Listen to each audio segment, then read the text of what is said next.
नहीं, ये नहीं हो सकता। मेरे श्री राम मुझे छोड़ के नहीं जा सकते। ये कैसे हो सकता है? जो सामने है वो सत्य क्यों नहीं लग रहा?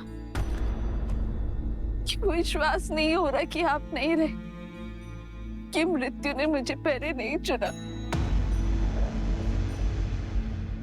क्यों देवताओं ने मुझे संकेत नहीं दिया? क्यों महादेव ने मेरा साथ नहीं दिया? क्यों मेरा मन मानने को सच नहीं है कि आप हैं? प्रत्यक्ष को प्रमाण की आवश्यकता नहीं होती सीता। अपनी नियति स्वीकार लो।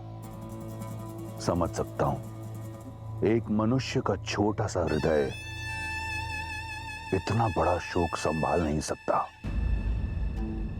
परंतु क्या करें, सत्य से मुक्त मोड़ नहीं सकते।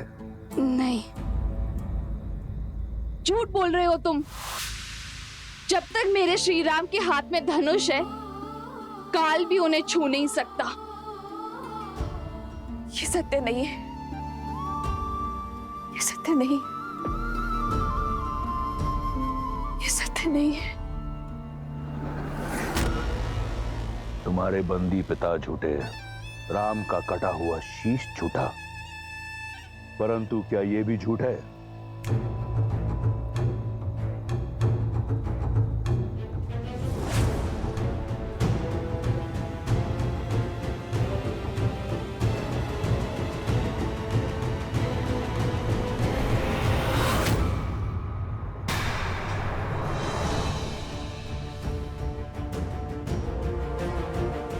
इस धनुष को तो पहचानती हो ना?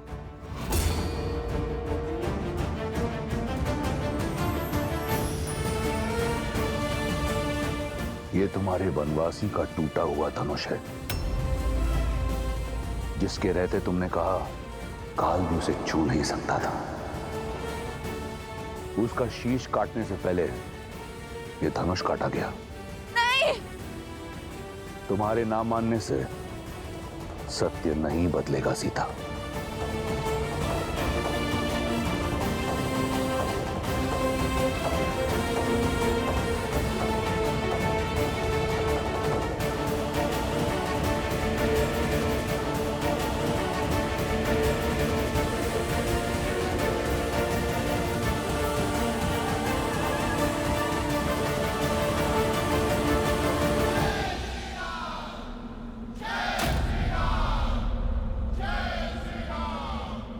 असंभव! इतनी बड़ी सेना सागर पार करके आ गई। लंका संकट में है। लंकेश को बताना होगा। जाओ।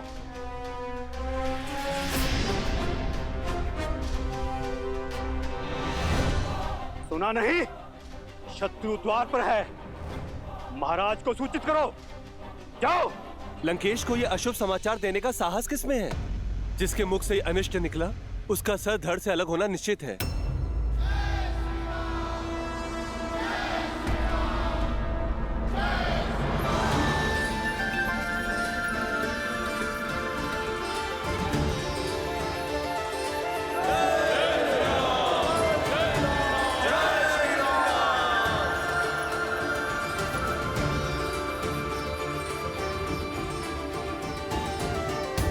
उस चोटी से हम संपूर्ण लंका को देख पाएंगे।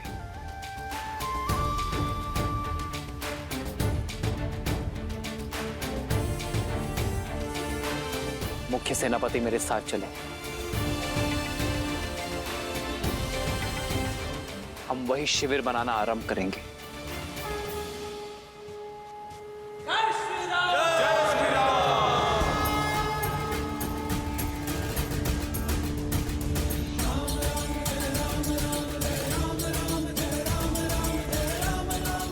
संभाल के लक्ष्मण। जी भाई।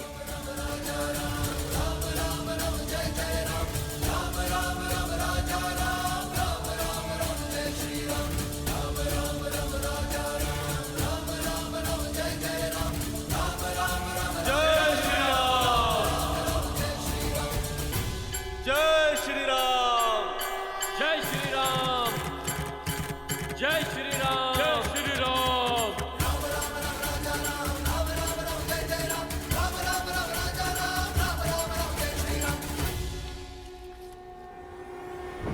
महाराज कदाचित दया करते हैं, पर तुम इसी क्षण उनके पास सूचना लेकर नहीं गए तो तुम्हारा सर धड़ से मैं अलग करूंगा। जाओ।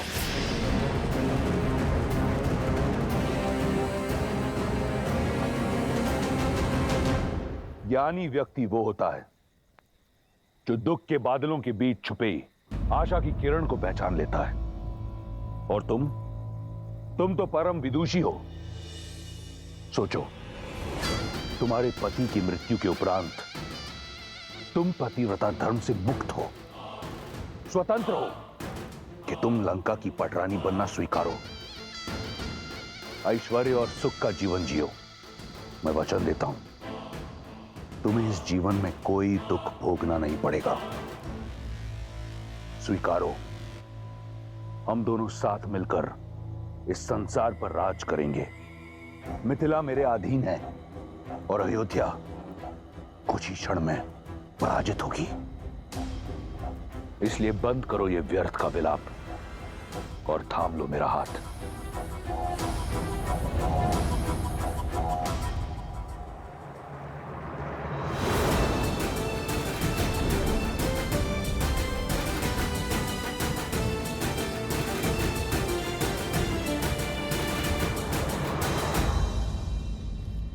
महाराज, महाराज, अभयदान। राम और उसकी सेना लंका तट तक पहुंच चुके हैं।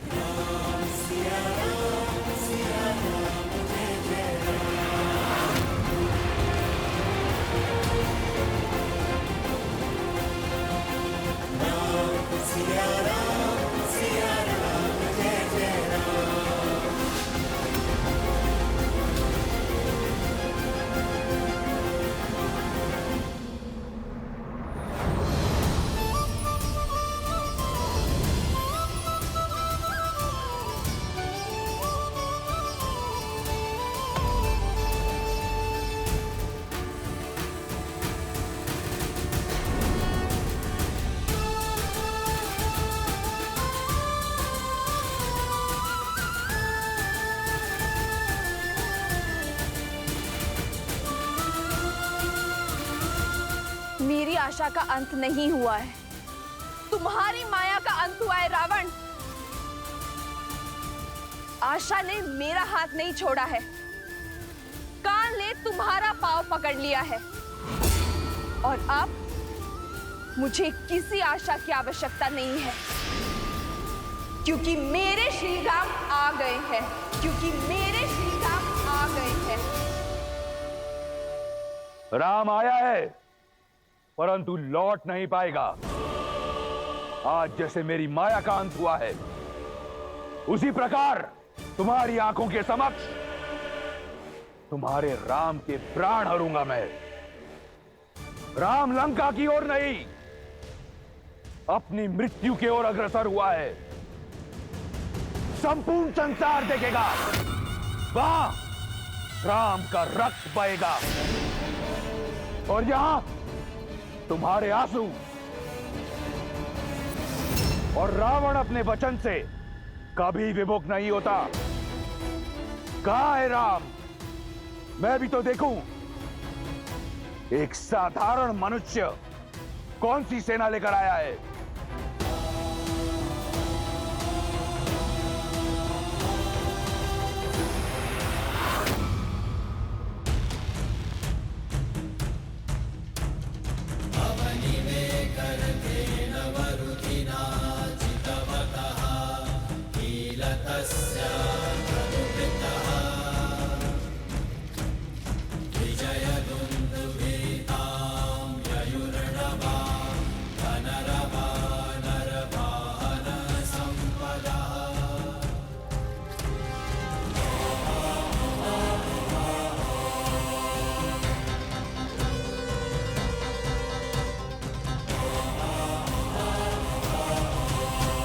राम यहां आया नहीं, लाया गया है। मेरे विश्वासघाती भाई द्वारा। जानते हो शुक, विभीषण कहा करता था कि मैं उसके पिता समान हूं। देखो, आज अपने पिता समान भाई को छोड़ एक अनजान सन्यासी के चरणों में पड़ा है। राम के शिविर के बारे में जानने के लिए मैंने कई गुप्तचर भेजे, परंतु लंका के बारे में जानने के लिए राम को किसी गुप्तचर की आवश्यकता नहीं। लंका का हर भेद, हर निर्बलता बताएगा वो लंका का भेदी। तुम तो राम के शिविर को जानते हो। जी महाराज। बताओ ये सब कौन है? महाराज, वो जो वल्कल वेश में जटा के साथ बलिष्ठ भुजाओं वाला गौर वरुण वीर है, वो राम का अनुज लक्ष्मण है महाराज। परिचय मांगा है, निबंध मत सुनाओ, संक्षिप्त में बताओ। जी महाराज। और वो वानरों में सबसे अलग दिखने वाला पवन पुत्र हनुमान। जानता हूं, उसे जानता हूं। और वो वानर राज सुग्रीव महाराज, महाबली बाली का अनुज, इस समय किष्किंधा का राजा। मूर्ख, राजपाट त्याग कर मृत्यु से आलिंगन करने चला है। और वो नल और नील है, इन दोनों ने ही ये सेतु बनाया है महाराज। और वो बाली का पुत्र अंगद। तो राम ने अपनी सेना में बालक भी जोड़ रखे हैं। और वो जामवंत महाऋषि, सतयुग से जीवित चिरंजीवी देवासुर संग। बूढ़ा है, आगे बढ़ो। और वो हनुमान के पिता केसरी। दो बूढ़े, कुछ बालक, कुछ मूर्ख वानर सहित दो वनवासी और एक विश्वासघाती रावण के समक्ष खड़े होकर उसे परास्त करने चले आए। राम कहां है? दिखाई नहीं देता। वो वहां।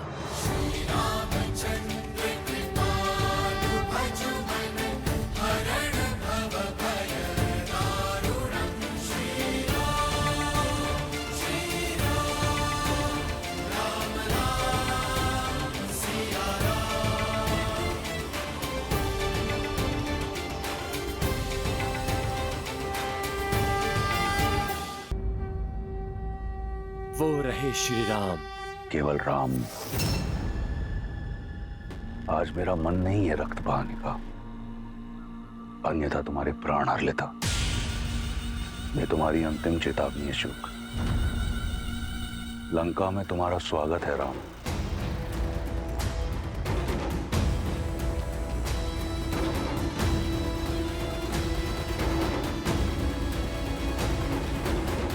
प्रभु, वो है मेरे भैया लंकापति दशानन रावण।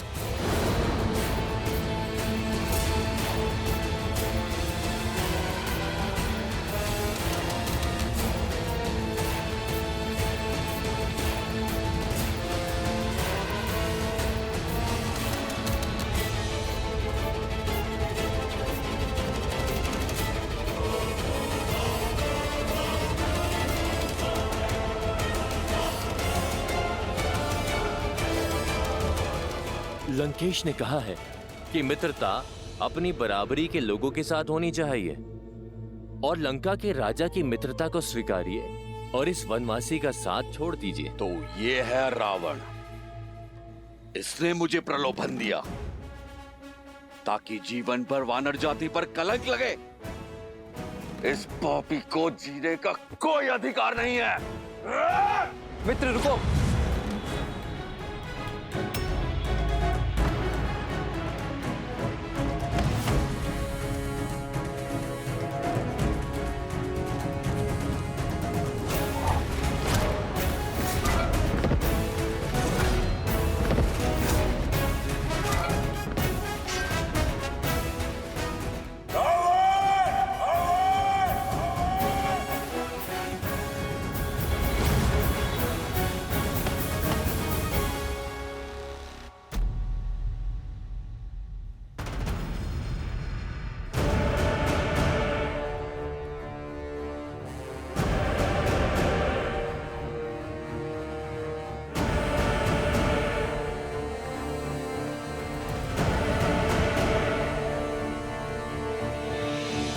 सत्य में वानर ही हो, बिना निमंत्रण कहीं भी पहुंचने का अभ्यास है तुम्हारी जाति को। काल भी बिना निमंत्रण के ही पहुंचता है, पापी।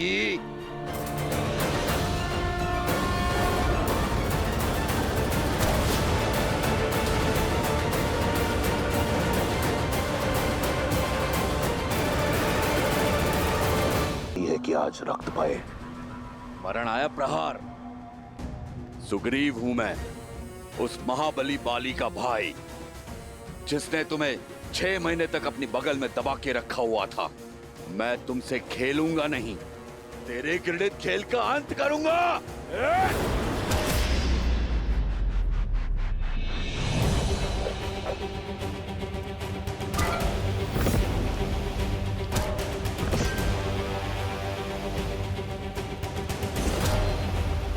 जय श्री राम।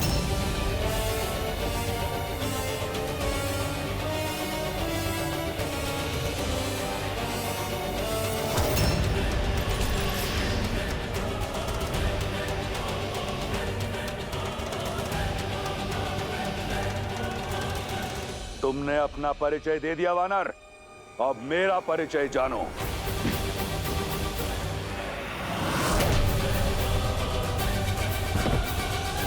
इन्हीं हाथों से कैलाश उठाया है इस दशानन ने। वीर अपना परिचय वार के बाद देता है। राक्षस हूं मैं, रक्ष राज रावण।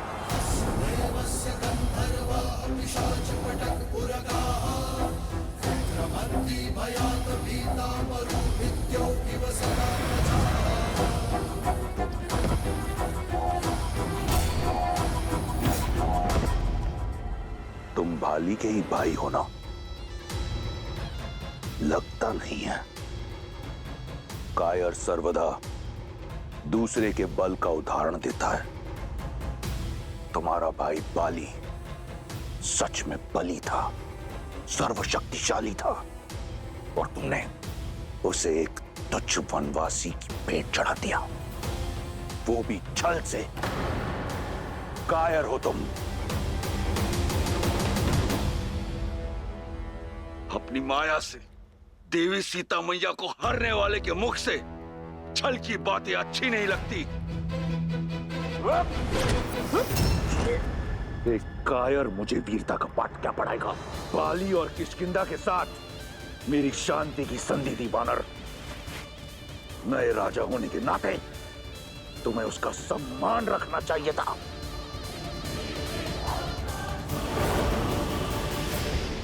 जो राक्षस नारी का सम्मान ना करे, उसका कैसा सम्मान? आज श्री राम का ऋण उतार दूंगा। ऋण तो मैं उठाऊंगा, बाली की मित्रता का। ये राक्षस तुम्हारा और तुम्हारे राम का नाश करेगा। स्वर्ग जैसी तुम्हारी किष्किंधा को नरक बना देगा, स्मशान बना देगा, और सीता की भांति रूमा मेरी होगी। रक्ष विवाह करूंगा उससे।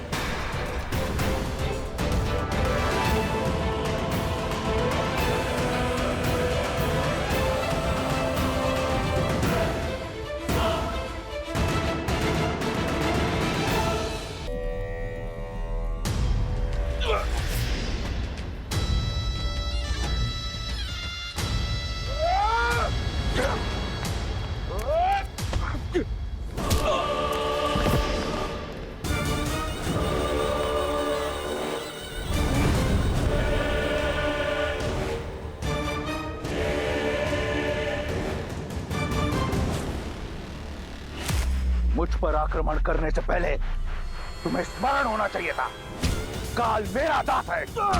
अब बताओ, मुझसे तुम्हारी रक्षा कौन करेगा? तुम्हारा धर्म, तुम्हारा सत्य, तुम्हारा राम? मित्र, मुझसे बचाने कोई नहीं आएगा। जब संकट सर पर आता है तो केवल बल बचाता है, और रावण के विरुद्ध लड़ने के लिए तुम्हारे पास कोई बल नहीं है। अपने प्राण त्यागने के लिए सज हो जाओ वानर।